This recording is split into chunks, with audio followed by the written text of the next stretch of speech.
It's a bit scary to touch her. I have to get used to it. But it's only the first scratch that hurts the most. Yeah, I know. But then you remember how it came about. Yes. No, there shouldn't be any scratches. Should be No okay. scratches. No, I'm not expecting. Okay, so we jump in? Yes.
So the idea is that first I will go through some binders, then we start in the bow and slowly go all the way back, lifting everything, checking everything, explaining.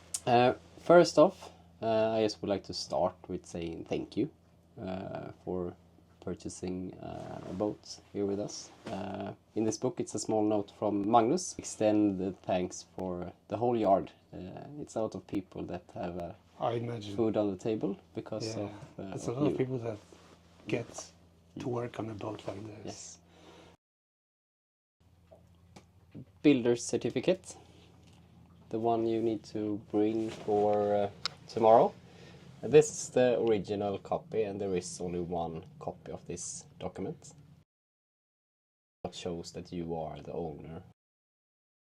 As this is the original, I will take a copy of it. The copy in this binder if you keep it in the boat. The original at home somewhere. Declaration of conformity just shows that we have built the boat to the specification it should be. Examination report. This here comes other required Volvo Penta installation. Declaration of conformity. More information about the Volvo Penta, declaration of power, service protocol for the Volvo Penta engine. First service will be after 50 hours and then it's every 12 months or 400 every. Normally you don't come up in 400 hours for a season, so I think by the end of the season maybe we're in it's a sailboat. Yes, that's right. That's true. That's true. Fire extinguishers and emergency exits. It's only one emergency exit that's up here, and where we have the fire extinguishers. Measurements for the builders. First, a little bit. The engine service protocol is also important. But this document, it's the how we have tuned the rig. So the rig data sheet. Furling masts are tuned a little bit other than traditional masts. The things to remember is 25% and 30 millimeters. 25% is that we have tensioned the shrouds to 25% of their braking load. Mast curvature is the pre-bend in the mast, taken from the second spreader all the way down. It's a 30 millimeter bend.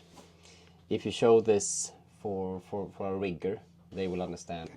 And since it is a brand new boat, the little shakedown period, after a while you will need to retension the rig, because everything, maybe mid-season, but of course in the beginning always just go around deck and check the shrouds so that they feel tightened. So depending on how much you will sail here in the beginning, how hard you will use the boat. But there's also two numbers here, the mast ID number and the boom ID number. This is a unique number for your mast. If you go to a local Celdin representative or Hallberg, for example, with this number they can get out all the information of everything that was installed in this mast. If you need to change a sheave in the top of the mast, this number, they know exactly what size and type of sheave. It's same with the boom ID number. Instruction book. I reckon you have seen it before. Much of what I will talk about today is in here as well. Test protocol. This has the engine serial number, the hull ID number, what type of oil we have used, Galley, what kind of anti-fouling. This depth offset is good to know, plus 0.4 meters, meaning when we have the sounder on and it shows 2 meters depth, it's 2 meters from the water line and down. But in fact, when it says 2 meters on the display, you have 2.4 meters. But that's only for you to know. So if some safety margin. If you go into a harbor and you know it's 2 meters in here, it's safe for the boat, but it's not much on the keel. But all of a sudden you see it's 1.6 meters. Oh no, be on the hard now. Really need to go in. It's for you to know. Maybe not good for the crew to know. More Volvo Penta information. Manual for the Volvo Penta and also the service book. The service book, nowadays normally everything is stamped digitally in the actual book. But if someone can't make a stamp in the, you can do it in this, and instead have one. If you are in a remote place and they have no access to systems, make sure you get a stamp in the service book. Normally don't service engines here. Volvo Penta does it. But I can give you recommendations of service yards. The one that we uses a lot for when we're having some issues with Volvo Penta, they are very close by, and they can, so to say, if you need a 50-hour service in the middle of the season and the boat is here for half of July just laying, we can probably arrange so they can come here. Binder number 2, product registration and serial numbers for the Raymarine equipment on board, with the extended warranty instruction books for the Raymarine systems, certificate for the Webasto, the diesel heater, diesel heater control, manual for the diesel heater, manual for the fridge, manual for the master volt system, the DC-DC charger, the regulator, all of the models in here.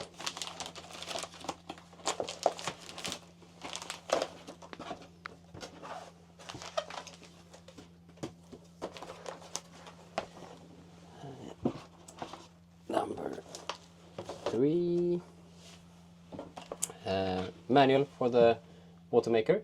We won't start the watermaker today. The manual is here, and first time if you need help when starting it up, see if either me or someone at the yard who does the installments can come and properly show you how it works. Heads and advice of rigging and tuning your mast, manual for the furlegs, manual for the furley mast, spare parts for the Lumar manuals, winches, autopilot.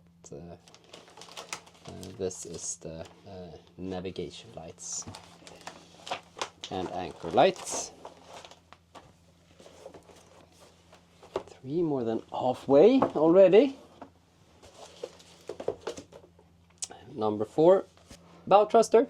The controls for the thruster. This is the air mast or the traducer that has the depth, speed and temperature. Electronic switch. I'm not sure exactly where this is in the boat, but we will. So I think it's for the bilge pump, the automatic bilge pump. Must be. Gas alarm and on-off. Raw water filter for the engine, anti-siphon for the engine, manual bilge pump, radio controls, solar power in front of the windscreen, hot water heater, Atlas filter. This is the fresh water filter, water pump,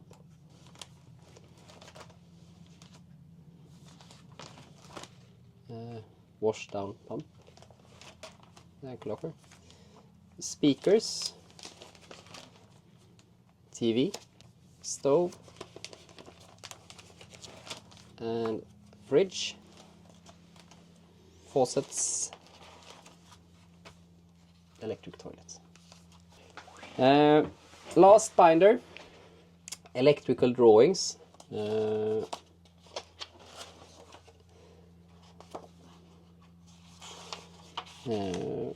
Information. So to some people this is pure Greek. Other people, they love it and understand. Each cable on board are marked with a number. Easy to maintain for someone who understands these schematics. A lot of sections. So you can add more stuff. Whiteboards, control panels,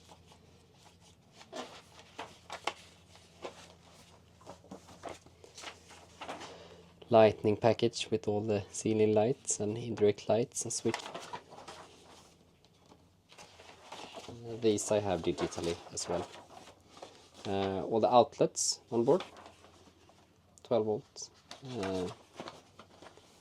24 volts.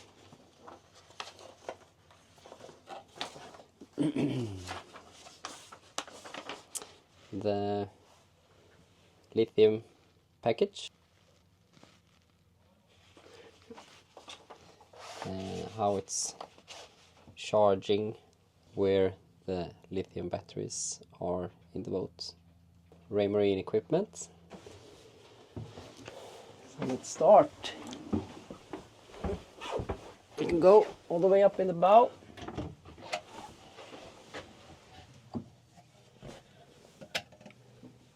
In here you have the Windlass motor, 12 volts, more or less maintenance free. Change the brushes inside it after 15-20 years.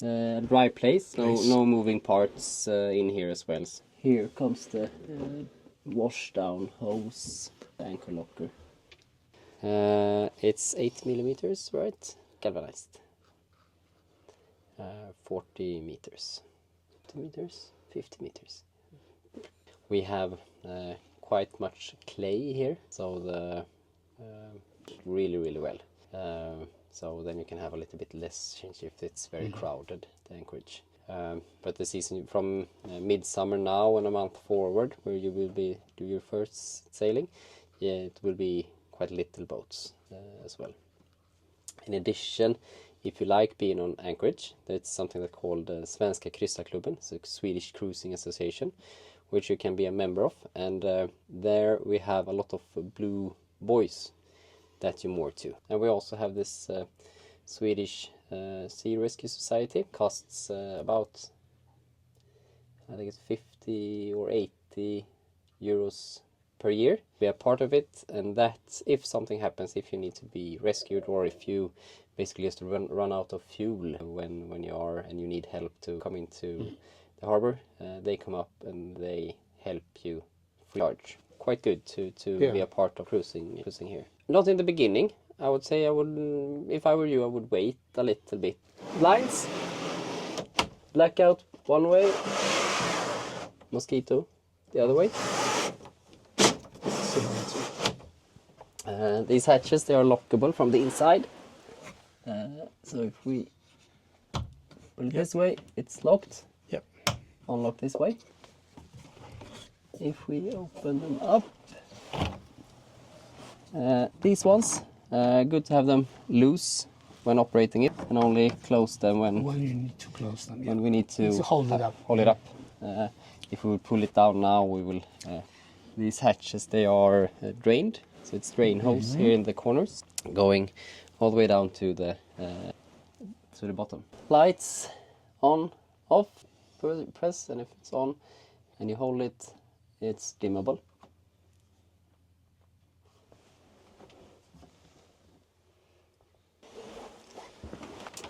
Storage. Junction boxes up there.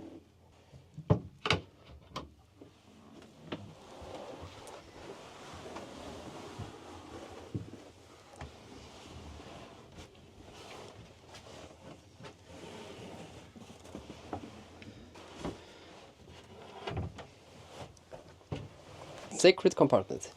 Perfect place to maybe put your code 0 if you don't want to have it out there.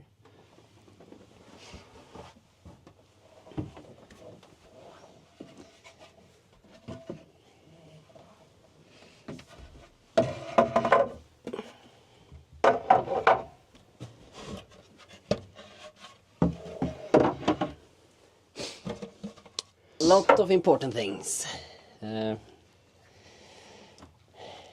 This is the lithium bank, so the main 12-volt bank on board. These batteries serves all the 12-volt functions on board. They also charge the other 12-volt system batteries on board. In the front you have the second forward house bank. This serves the bow thruster and the windlass. Why we have AGM batteries here is because they function a little bit different than the lithium. They are quick to discharge, but they give all the power immediately. Exactly. And then they are quite slow to charge up again. And the opposite with the lithium, they are slow to discharge and quite quick to charge. So that's why we have AGM batteries. Both batteries, AGM and the lithium, are basically service free. You don't need to put it in water or anything. It's a thruster, so I will come to that. The forward battery bank, the AGM batteries, are charged via this charger, DC-DC charger, from the lithium bank.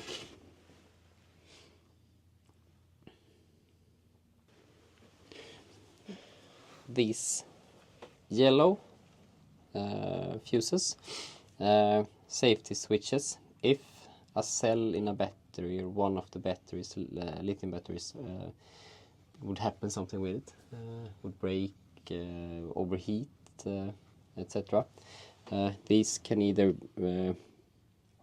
be remotely or automatically turned off, or you can turn them off manually. Want to completely kill the 12-volt system on board, so there's no discharge from the batteries, then you flip these two switches.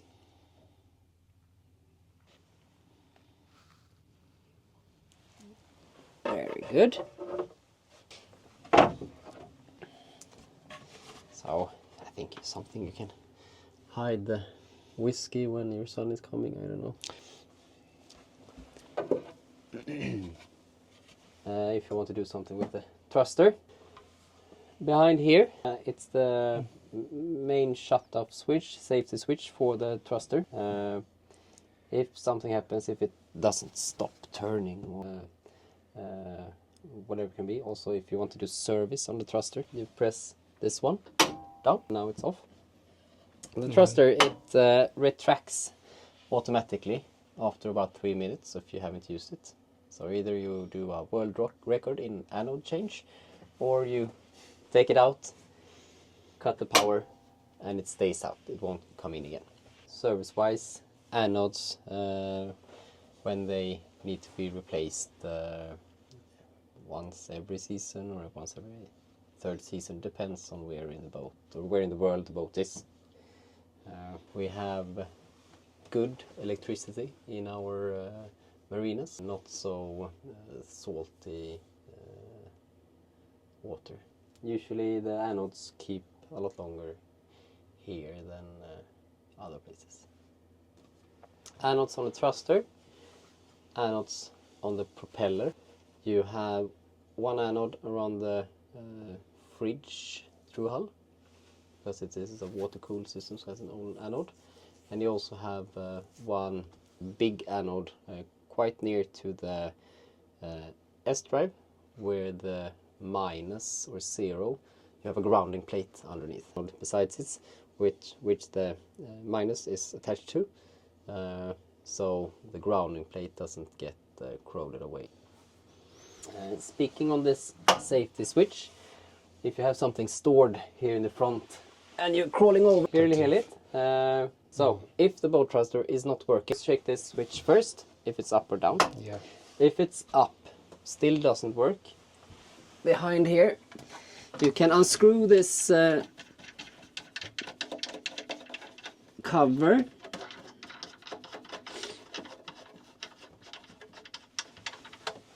Two screws.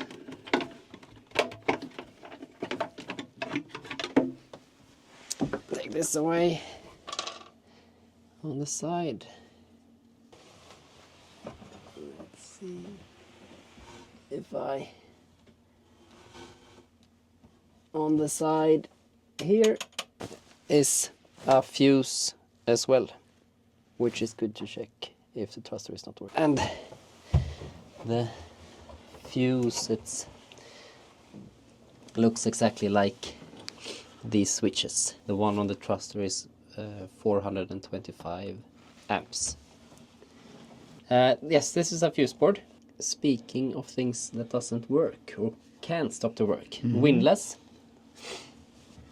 We have the main switch for the windlass here. If the anchor gets stuck, you overpower the windlass, whatever can happen.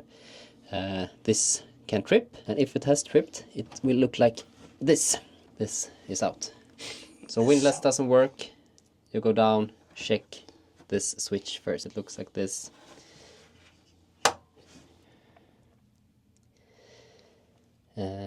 If we want to turn off the 12-volt system on board, instead of using these big yellow switches, normally we only operate them when we want to completely kill the system. Exactly. So if I turn this one off now, all the lighting is gone, the fridge doesn't work, everything that runs on the 12-volt marine equipment. Pretty much everything. That thing here is a shut-off valve. This bulkhead, it's watertight, half height, so it goes up over the waterline. The idea is if that you get a breach in the hull forward of this compartment, water is flowing in, you go down here below, turn it off. Then the basic idea is that the water level won't go over this ledge. It should not come through here. We should stop the water in this compartment. So the water will rise, it won't go over the water line. Some water will spill over. That should the bilge pumps, the 3 bilge pumps you have on board, should be able to take care of that water. We only have this one closed if we have water in here. Otherwise, normally it should always be open, so this compartment can drain Normally very little water, can be condensation water, or if you for example have a small leak here around the bow thruster, but then it can drain down to the bilge, so the bilge pumps can take it.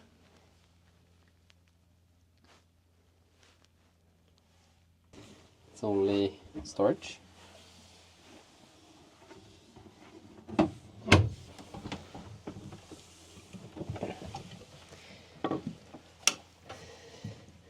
Try to temperature depth. Here's a blind plug, so if the boat has been laying still for a month or two, may have barnacles on this little paddle wheel, and it's simply to unscrew, pull up, other hand just stops the water pressure. Some water will come in, hole like this in the boat, and then you plug this one in. Second, deck wash pump and a valve, inlet for the toilet and a valve, closed, open. And here you have a valve for the drain from the hatches. I'm talking about the drain holes. And this deck wash pump was the from here, so water from the sea. So if you want people to only be able to use fresh water, because you have this switch where you can choose between salt water and freshwater toilet. If you want to eliminate the chance that anyone uses salt water, and if this hose breaks, then you close it as well.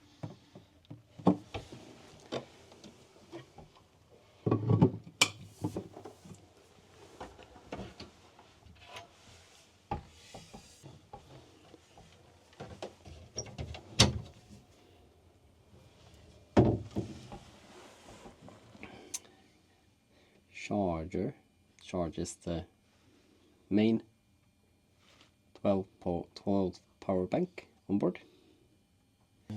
Also an inverter, so if you want to run your coffee machine, anything other that goes on 230 volts, this needs to be on. If you leave the boat for a longer time, this sticker is not here. We will put a sticker here that explains this as well. If you leave the boat for a longer time, you turn this one off. If you have this combi or the inverter on, well, leaving the boat without shore power for longer periods, it will drain the batteries.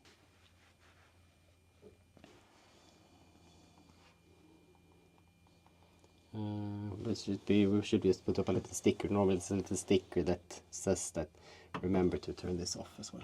So we will put that up. Circuit breaker for the 230 volt system. We have here.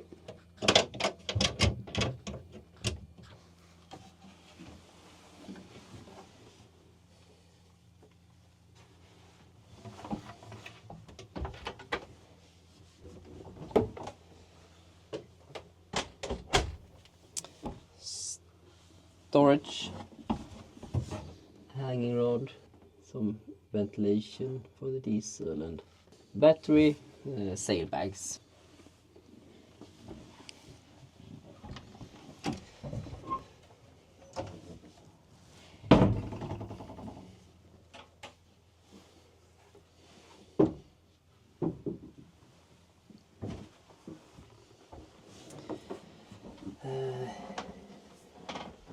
Controls for the water maker down here,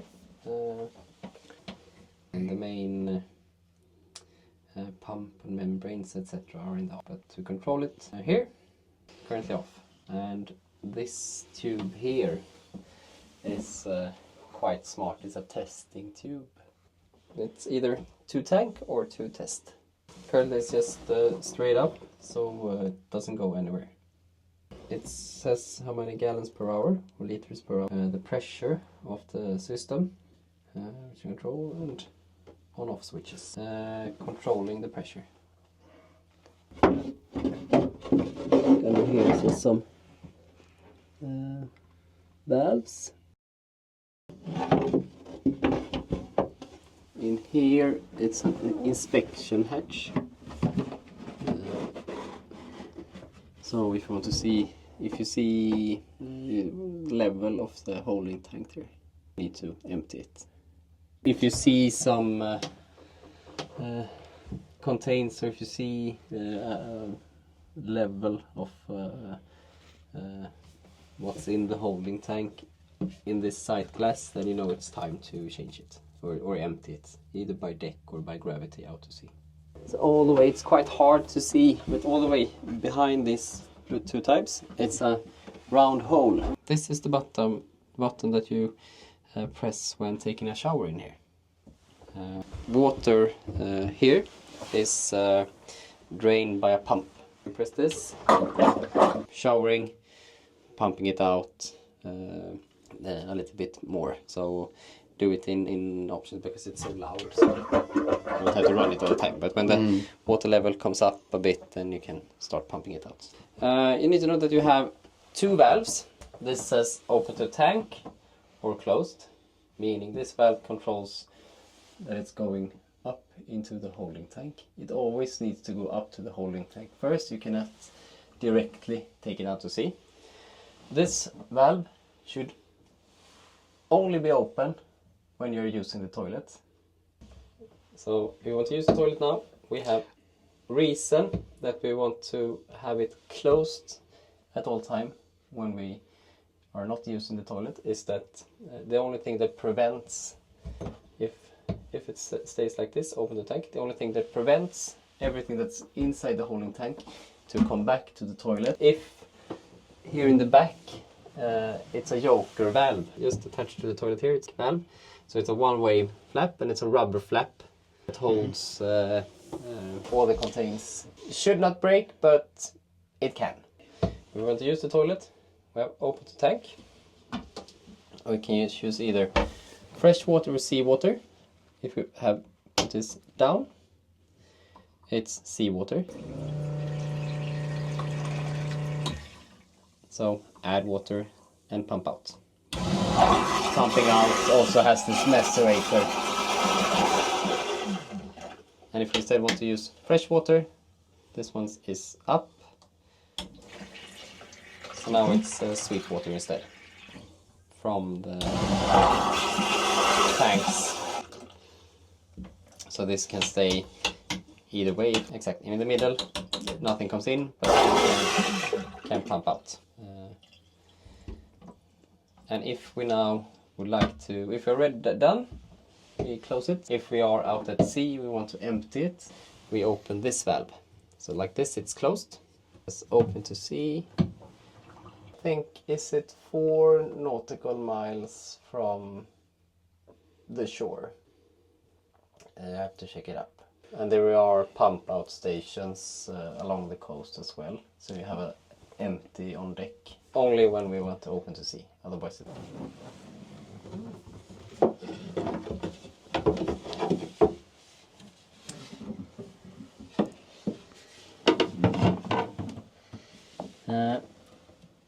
seawater filter for the toilet pump.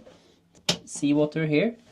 This pump that sucks the water, and it's a strainer before the pump. If we want to clean this, there's something in it, we need to close the valve under the floorboards here first.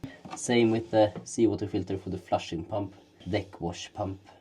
So we have two pumps here, the seawater inlet, the flushing pump, and all the way in here it's the drain pump for here. If we turn this on, we hear that this pump, it's going out on the side. You also have a little tool here.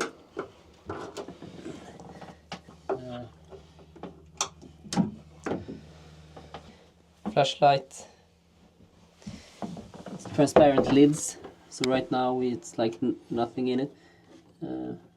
So then we don't need to open it. It's only when we see debris. So we have deck wash pump, flushing pump, and this is the toilet inlet. What more? Yeah, then we have through-hole valves for the outlet, and this is for the toilet. So you actually have two toilets. So if this would be open and this closed, then nothing would come out. So if you don't hear anything running out, This should normally always be open.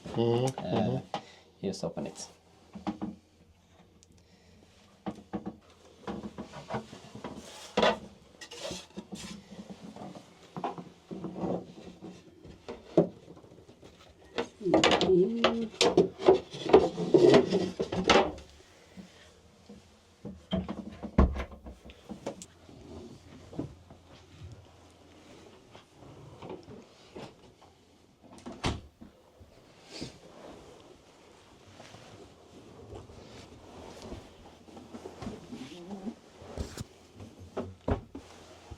Small recap. All the way in the front we had the Windlass motor, basically service free. We checked the skylight. Remember to have the hinges loose. We lifted up and saw the batteries. Main 12 volt that charges the AGM bank in front. Both 12 volt, both service free. We had the big red knob, the clown nose. If the thruster isn't working, check so it's up. Same thing if you want to do service on the thruster. We checked the switch for the windlass. If that trips, the little red falls out. We checked under the floorboards. We had this valve that we shut off if we have a hole in the hull.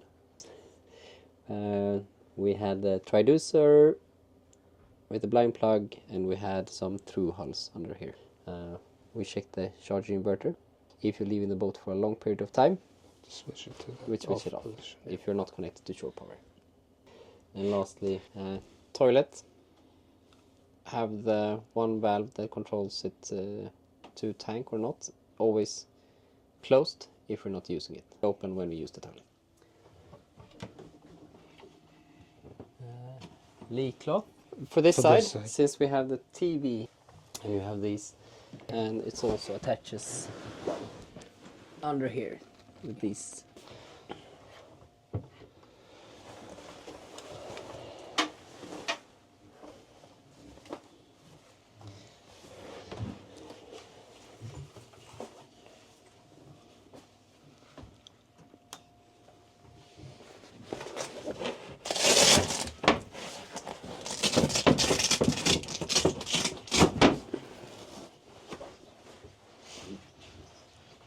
Behind this box is the TV.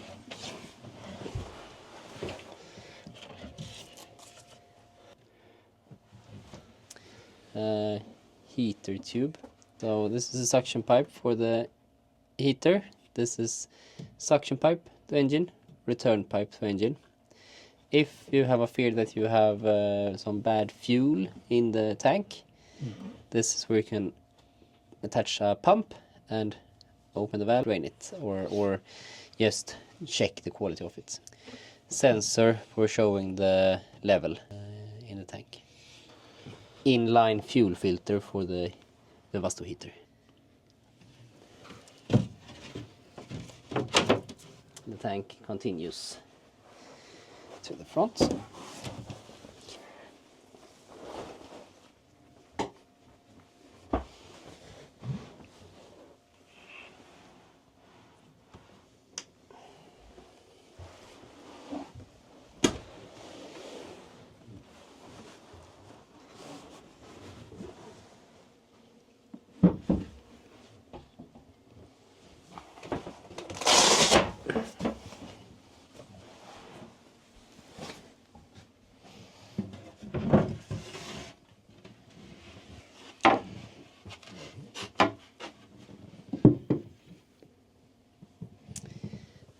Storage.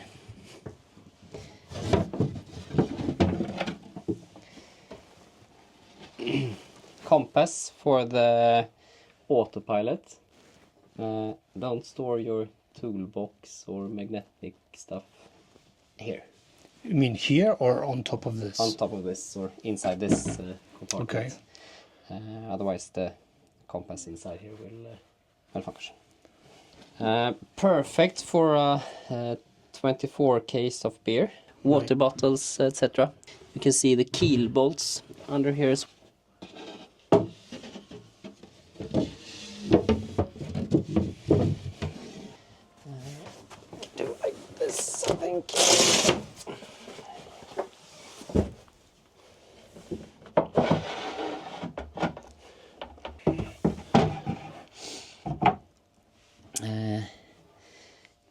mast connection points and what is connected here.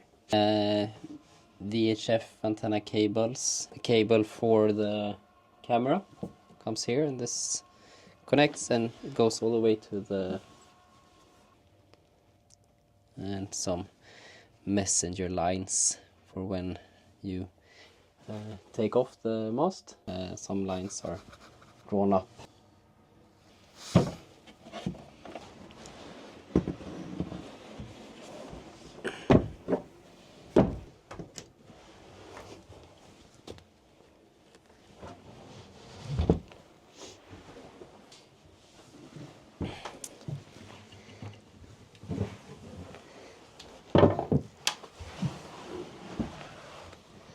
See if we can lift this up.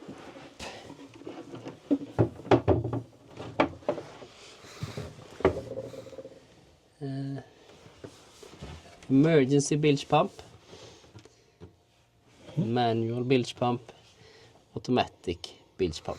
The manual bilge pump, it's up in the cockpit with a handle. The emergency bilge pump, you can only start it manually, so it's a button up in the cockpit that you push. The automatic, you can either turn on manually, so it's on all the time. It can be off, or it can be automatic. So let's see if we can find. So in here is this flotation black box. It starts, and more keel bolts. And now in the beginning it can be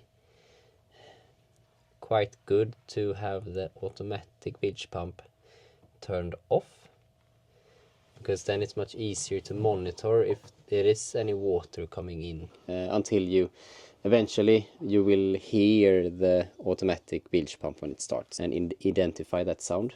Now if it's off for the first times you're out sailing, and then taste it, is it salt water? Not so good. If it's fresh water, not ideal. And we have cleaned all the boat, sprayed water inside it under the floors. So in the beginning we can see a little bit of fresh water, because it's water gets stuck between the stringers, all the different compartments, eventually run down to the bilge. The only thing that's routed to the bilge is but the anti-siphon for the water inlet to the engine, that if it's overflowing, that tube is routed down to the bilge. That's the only thing that doesn't go straight out.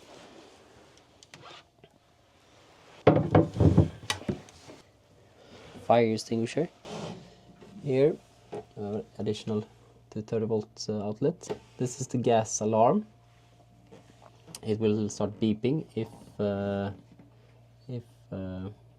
leak is detected. If we want to turn on the propane, you can see.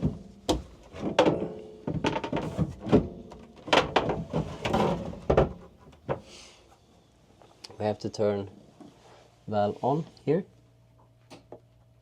and it opens up a solenoid. And we also have under here is a orange valve, closed and on. And here, press in, turn. I think we just have to turn on the propane in the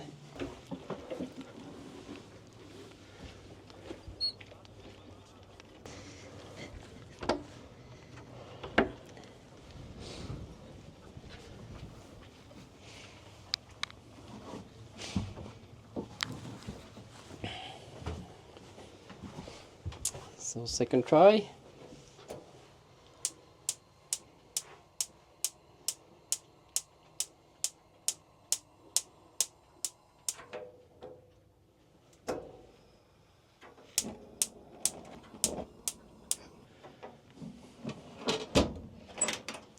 Closed.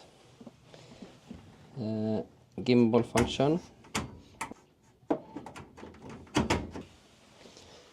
And if we press here again, the gas is off. So if we try diesel inlet, pegs for the galley have stuff not flowing around, and here fridge control -1, so it's very cold, so we can actually drainage in the bottom. And these ones lifts out, so it's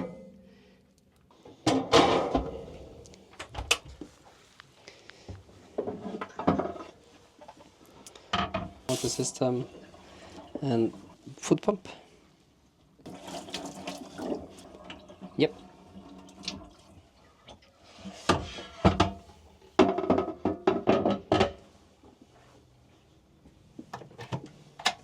Storage.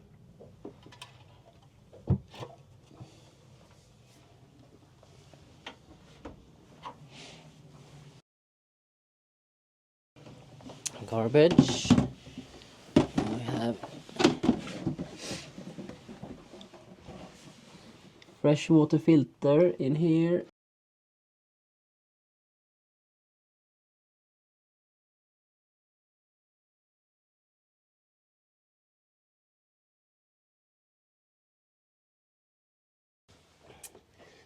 So this tube, this is the anti-siphon for the water inlet. Diesel filter, a pre-filter. Then you have an additional fuel filter on the engine, and you also have an oil filter on the engine. And you see here is an access panel, and also here is an access panel.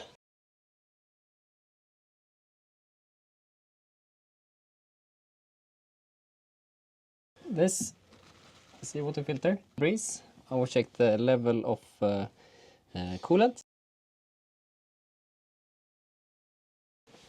And also visual check, so there's like no rubber here under the belt. And the belt is tensioned. Exactly, and no spillage or leak underneath as well. Impeller you have here as well. The seawater, it cools down the coolant.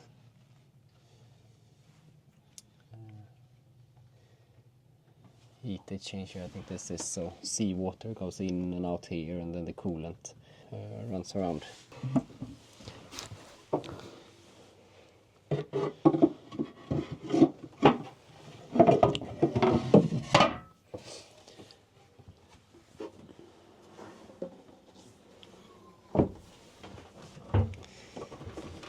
Perfect.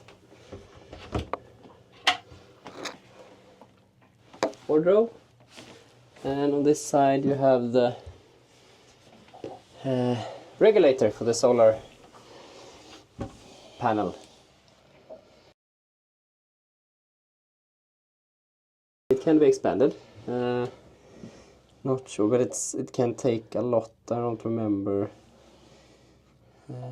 Input. What does it say there?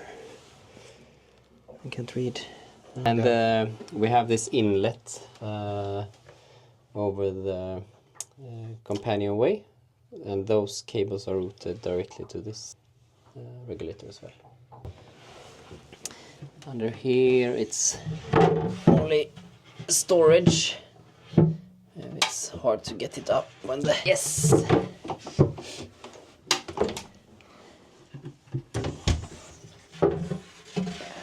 Yep.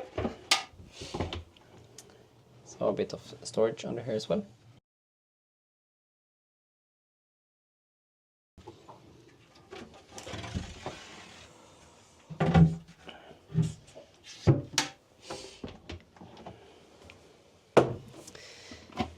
Here is the second whiteboard. It's for the aft 12-volt service battery and also for the starter battery. When I leave the boat, I tend to want to undo the start battery. It must be this. So if this is like this, since you don't have a key for starting the engine, one could just jump into the boat and press a button and off you go. But if this is off, at least you cannot start the boat from. and these switches are for the electrical winches. Same here, if they trip, they look like this.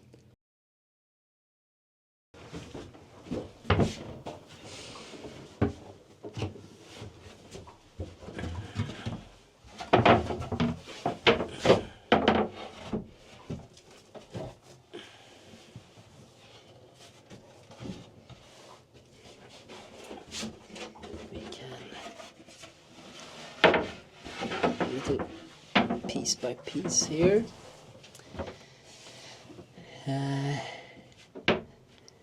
DC-DC charger charges the aft service battery from the main service bank.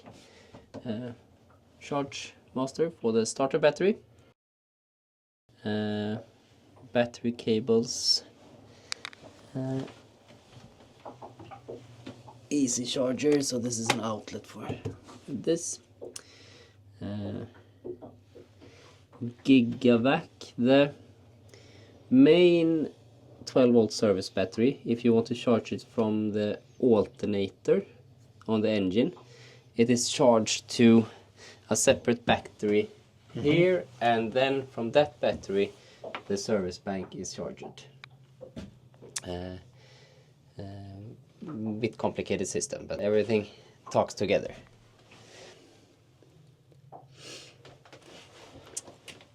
Here, inlet, the S drive, sail drive, oil and inlet for the main engine. We also have an inlet for the water maker with the same filter strainer again. This is now closed, so we can have it closed since we're not going to use the water maker. And what do we have? Yeah, as I said, this panel can come down, so one could have to take it off. A little bit tricky.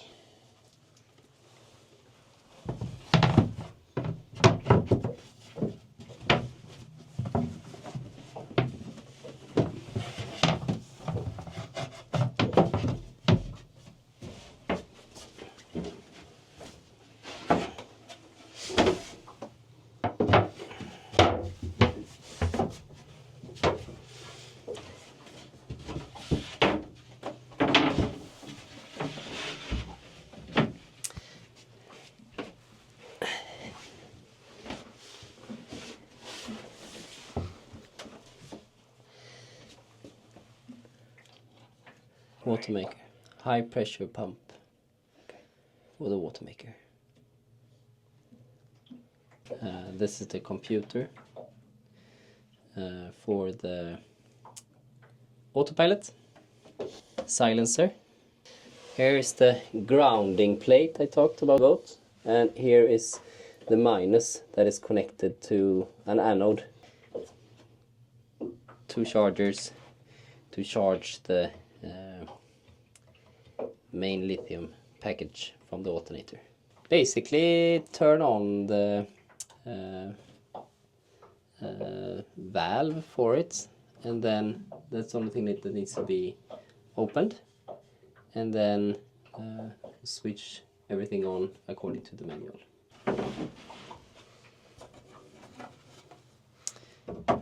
Aft service battery, also AGM, the starter batteries,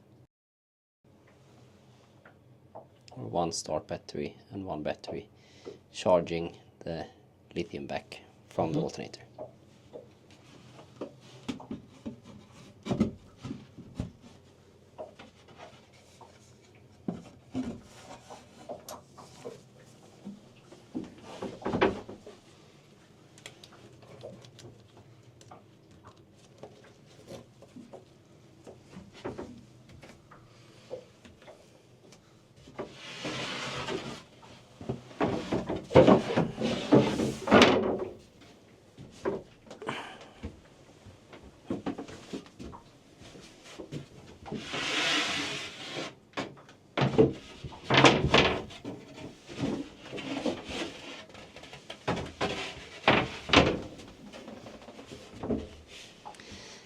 And lastly, a bit of empty space. It's limber holes, or not limber holes, but drain holes on deck to standing there. Maintain, or if this hose breaks, or and these panels can come off as well if you need to access the back to the steering.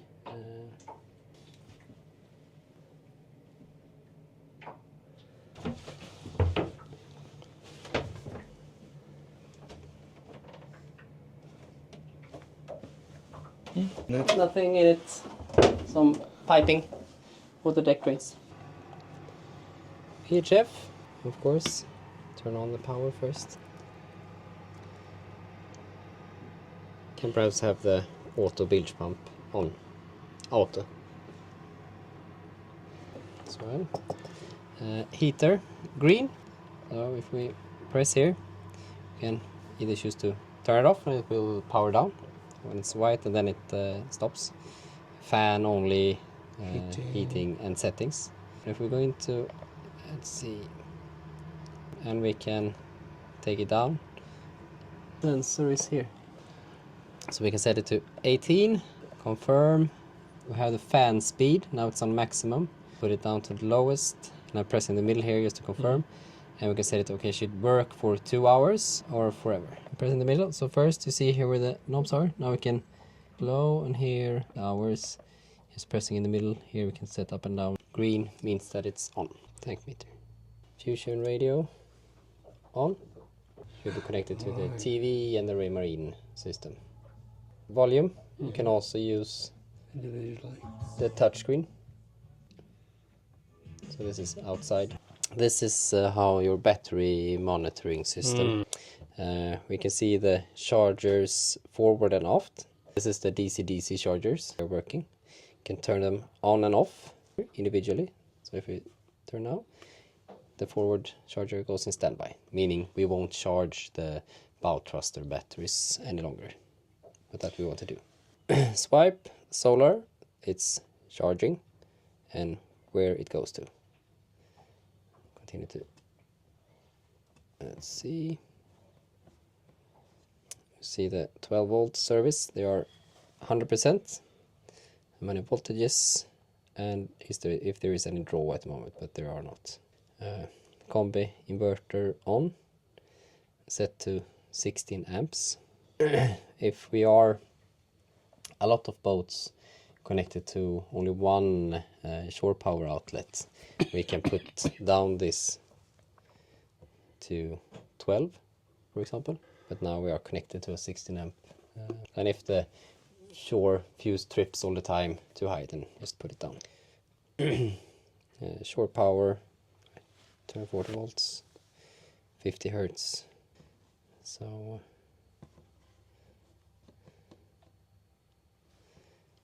a lot of fun things to play around. So if you want to lock it, standby, or instruments 1, it's the instruments above the companionway.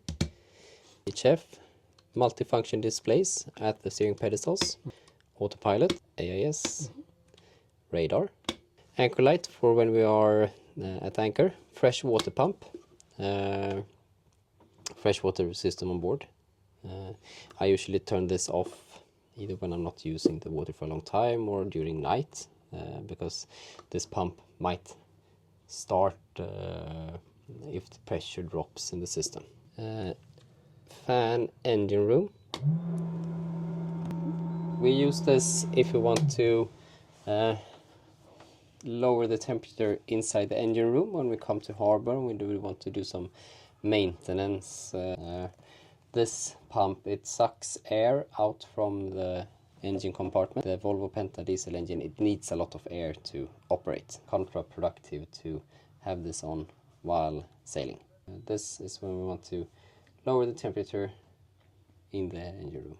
230 volt outlets, spares, if you want extra functions.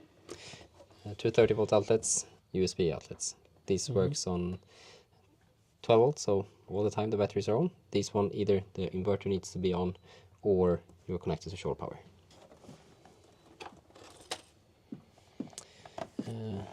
Spare fuses. USB cables if you want to connect your computer to the master vault, master bus system, and do your own programming that you can actually do.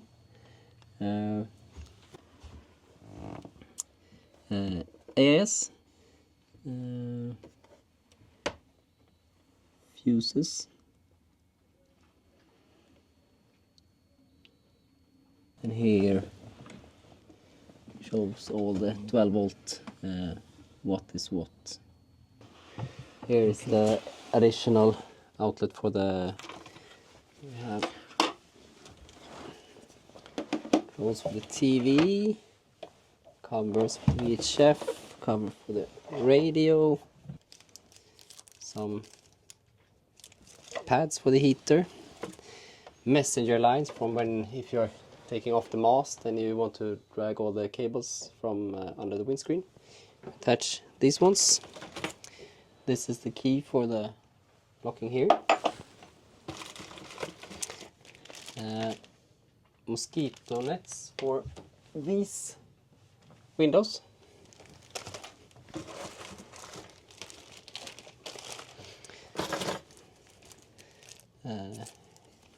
Hex screw. Additional fuses for the whiteboards.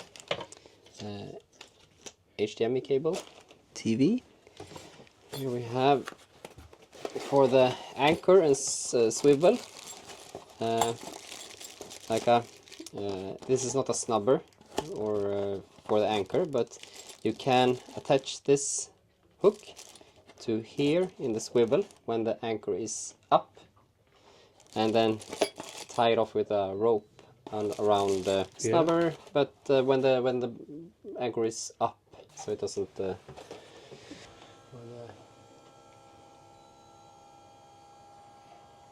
cleaning products for the water maker, preservatives, additional things like that you can also get from Hallberg-Rassy parts. So one spare parts for the TV and also a cover for the tricolor light up at the top.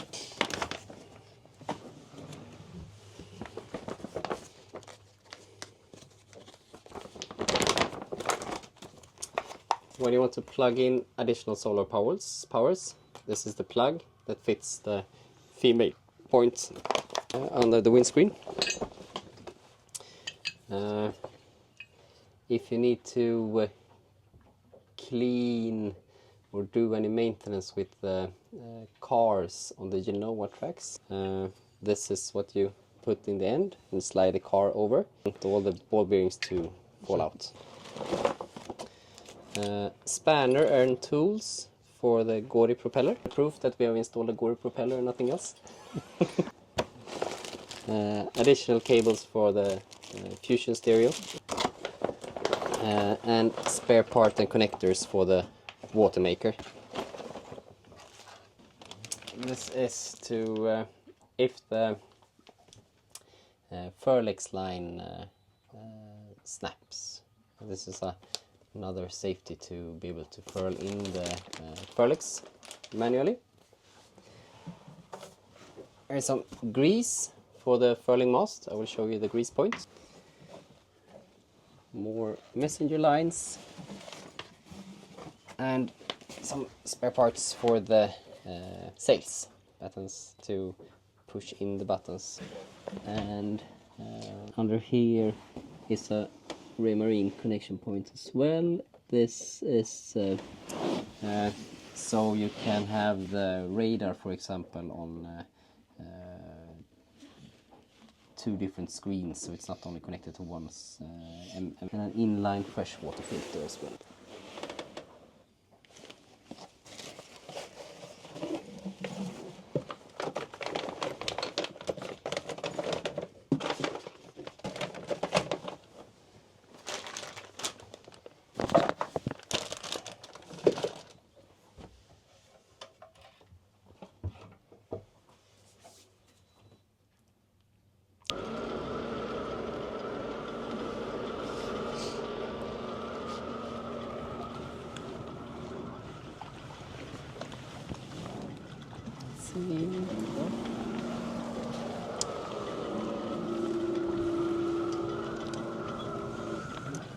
just turning on the windlass in the front.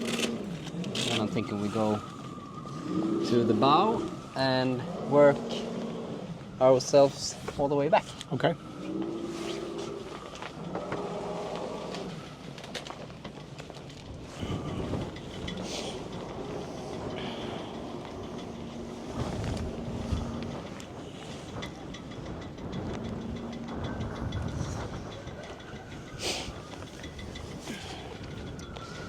So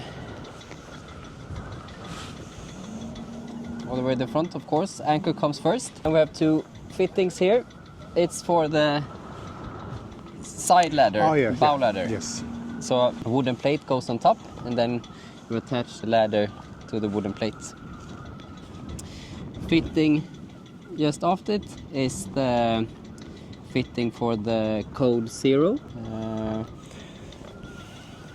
Lines for the code 0 will go on this side, but we can practice to put up the code 0 on a day when it's lighter wind. Code 0 always in the back. If you eventually in the future install a pad eye like this in the front for a spinnaker, you cannot fly the code 0 from there. Only fly it from here. In the front, the bowsprit is not strong enough. So much load. Good. Strong cleats, and here is where the furlex line comes up. So this is what we pull when we want to furl it in. Here is the wooden plate that goes there, and the steps are in the back. The hose, attach it to here, and you can spray the anchor chain with the salt water. Windlass up and down.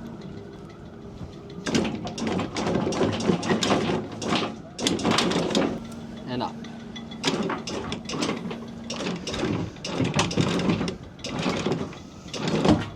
You have a switch in the cockpit as well. This is a friction brake, so if you need to get rid of all the anchor, you open up this top, and all the chain will come out. At the end it's connected with a rope. Navigation lights. Then we have the hatches, which we have always closed when we are sailing, especially the front ones here, because otherwise the sheets might snag them. Moving further back, maybe a dinghy. Yes, a small one, upside down, and then tied down to the stanchions and to these ones. Right, okay. One could also put maybe a pad eye. These ones we talked about, so 25% of the braking load, and we also have the little pre-bend of the mast. If you look here, look up, it's 30 millimeters. The green line is your code 0 sheet. It's parked over here and easily recognizable because it has a 2-to-1 purchase. Okay. The second line here is your spare main halyard, or the topping lift. That comes out to the other side here.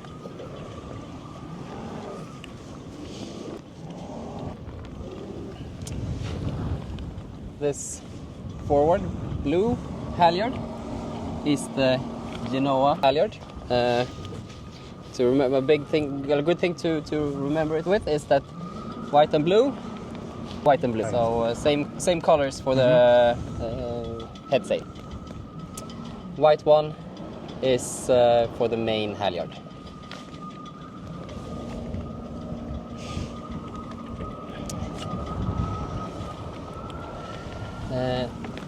Furling line for the mainsail. Here you can set it to ratchet or free. Normally it should always be on free, unless something happens with this line. We need to manually furl it in.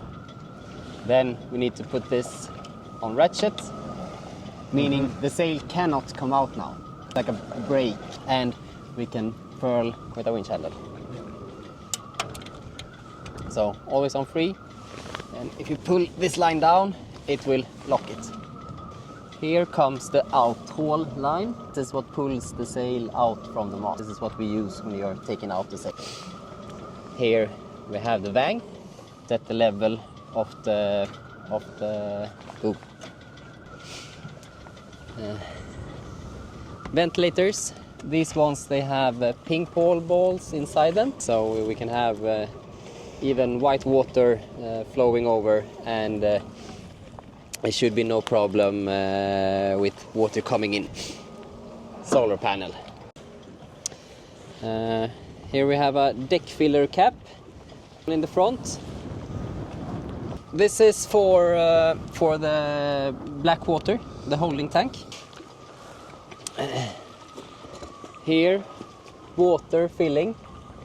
Opposite side, diesel.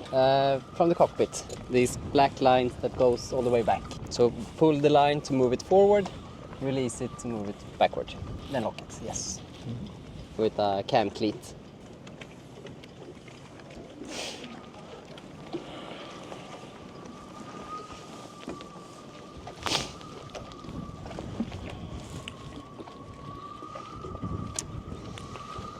Deck drains, clutch, head sail.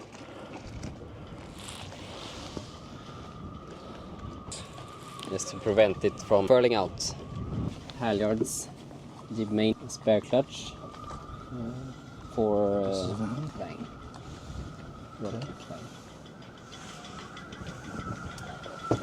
Other side, we have the code 0, the green one. We have the out haul, pulls the sails out, and the furl in and furl out for the main sail.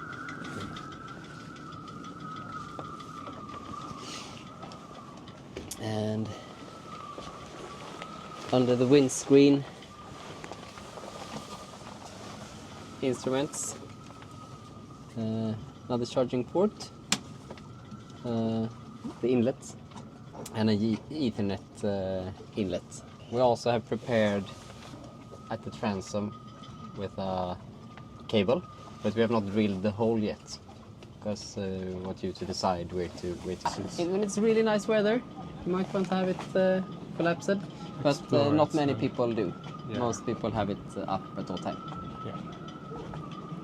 We check the cockpit locker, the last thing. So the windlass, here is where I control it to put it on and off. You can also take it up and down from here. So now we can. And it's a small red light, but it's hard to see in this full sun. Engine control, on off. So this is puts the ignition on. Yep. Panel lights up. Switch downstairs is of course on. And we wait until we hear a beeping sound, so it warms up. Now we can press start.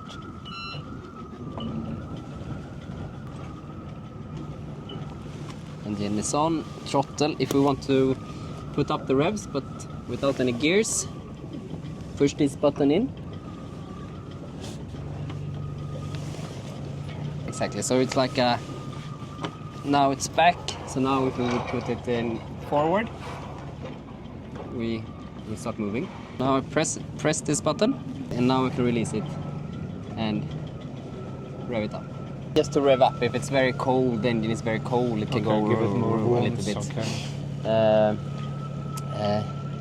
Charging the batteries, you charge it more with high revs. So either if you just want to be at anchorage and charge the batteries with the alternator, you need to put some revs in. Yeah. And the water comes out on that side, from cooling water, yes. So port side. To stop it, simply press stop. And an alarm will sound if we forget that we have the ignition on. Thruster. two buttons to turn on. Yes. Green, it's working. It goes this way, it goes that way. And it will retract in 3 minutes, but we don't want to go over 3 knots of speed with the thruster out. No. So then you press off. So when we go out here, so we press off here now. So, and if we go into harbor, I take out the thrusters a bit when I feel like it. But it's more than 3 minutes before I know that I will be using it.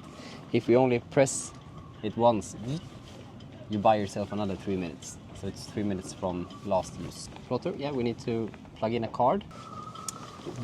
Compass light, turns on the light in the compass. Navigation lights, it's the 2 red and green in the front and the white one in the back. Engine running light, if we run the going by engine by night. Tricolor light, it's up in the top of the mast. Deck light in front of the mast, pointing down towards the deck.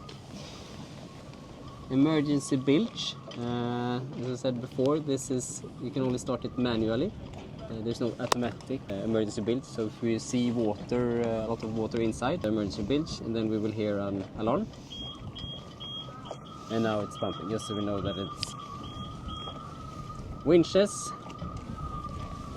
Turns on the, so now the winches are green, meaning that these are working.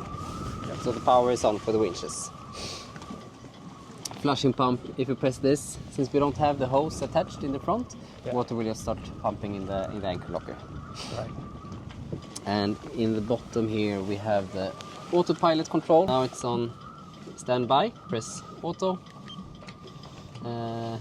it self-steers, compass course. In standby again. You can also see the pilot information in the plotter as well. What I like to do before I go out from harbor, I'd like to see the rudder angle, and this you can see by this. Now we are centered, but if I turn away, so we're all the way to starboard,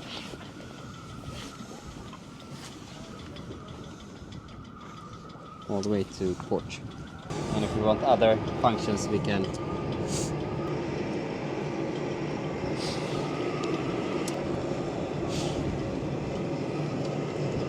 so you don't actually accidentally step and sit on it.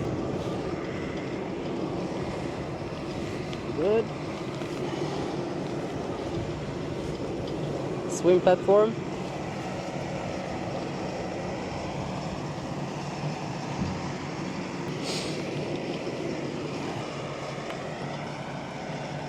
BlueAmber again.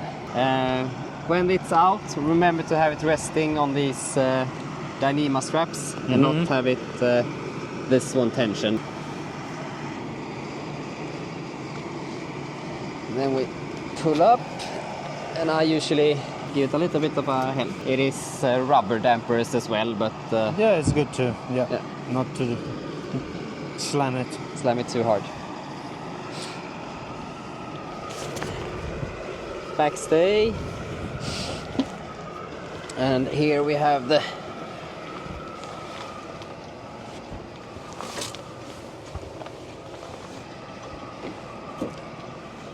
propane locker, shower hose for the outside shower, and a handle for the emergency bilge pump, which we have, not emergency, the manual bilge pump. Life raft, for example, good place. Emergency stairs. Stairs. So right. if you pull, so if someone's overboard. Exactly. So if you pull here,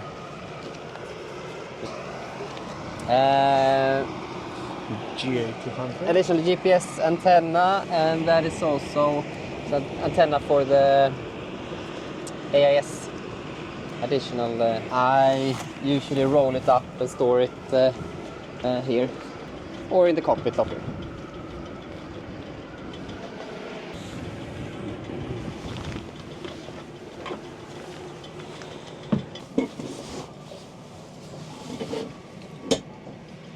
sheets for the code 0. Code 0 is in our storage. Emergency tiller. Behind here we have 2 lids, black ones. Put this on and you can steer the boat. We have the stairs, and also stairs for the aft ladder. This is you have to find a placement inside for this fire extinguisher. It's or outside as well. It's for the lithium batteries. So if you have a lithium battery fire, that is the winch handles, canvases, 230-volt outlet, bleeder for the water maker. So you start the pump and then you open up here for the 230-volt system. Okay. So I'm guessing the FO1. I'm just gonna stick my hand in and see on the little label here. It's the hot water heater, so we can like this. Switch that on. I think they turn off the hot water heater just to save either when you are motoring or when you're connected to shore power. That's when you have hot water. So you don't have to run the engine for a long time to heat the water up. Underneath the floorboards here we have the hot water heater, fresh water pump, few pumps. Yeah. In the plastic it's the cockpit cover. Frames for the cockpit cover, and these are the steering wheel covers. In the back we have the MESGI, it's the isolation transformer, protecting the boat from bad current when we're connected to shore power.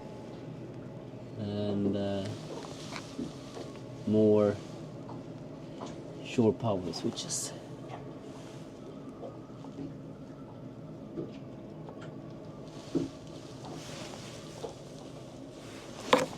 The code 0 sheets. Additional mooring line. 4. I only almost always use 3 or 4 lines. Either a bowspring or a stern spring line. The code 0 is in a storage. Yes, that takes up a bit of room, so we don't want to have it in the way. It's the CE regulations. Since we have the open off, it needs to be a certain level from the floorboard up to the entrance. So we don't want to have this high step before going down. We have this little flap that you can flap up, and it gets watertight. So if you have following seas that coming over, it's not the water coming. It's just to since we have this CE, the CE for the rules, the distance between here and here needs to be at this level, but we don't want to build a boat that has such a high step.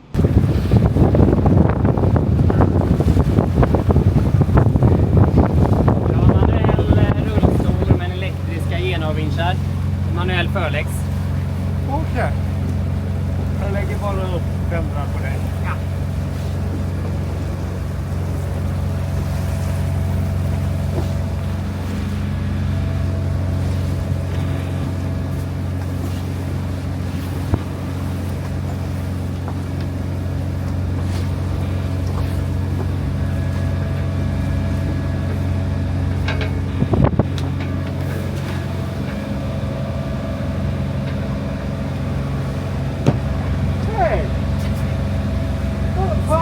Skulle haft långbyxor.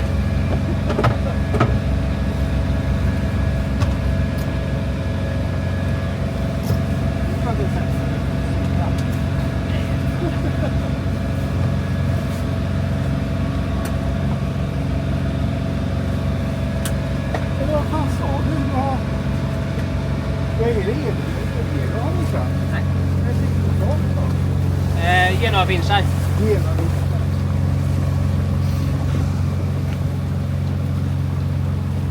Kanske räcker med bara stora. Ja, men vi tar ut lite försäker också. Den styr så jävla dåligt på stolen tycker jag.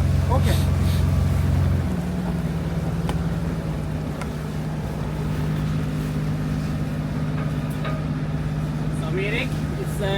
three things. We're gonna do this again when it's calmer. But I want the wind in a bit from starboard side, 30 to 60 degrees. I want the boom horizontal and aft A to be loose. Okay. Before starting taking the mainsail out.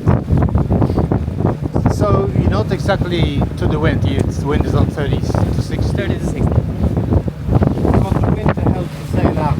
Right. Okay. And I now get it. since it's quite windy, Yeah. I will brake.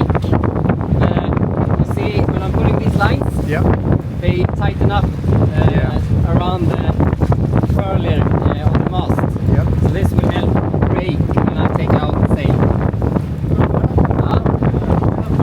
Styr du.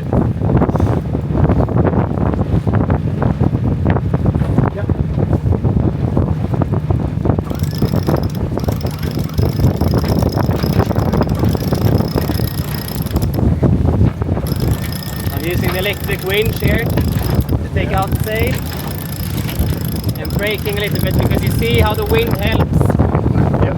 taking out the sail. It's a lot of power. I think we will start somewhere around there. Yeah.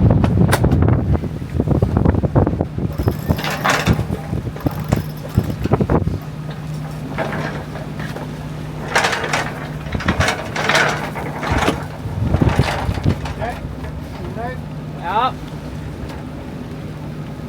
So this is like the third reef. Yep.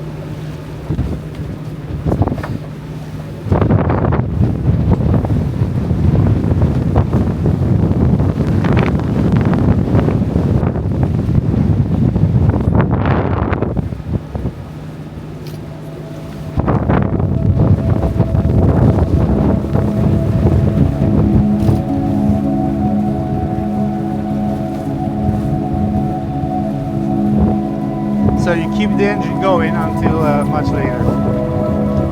It still helps. I kept on last time.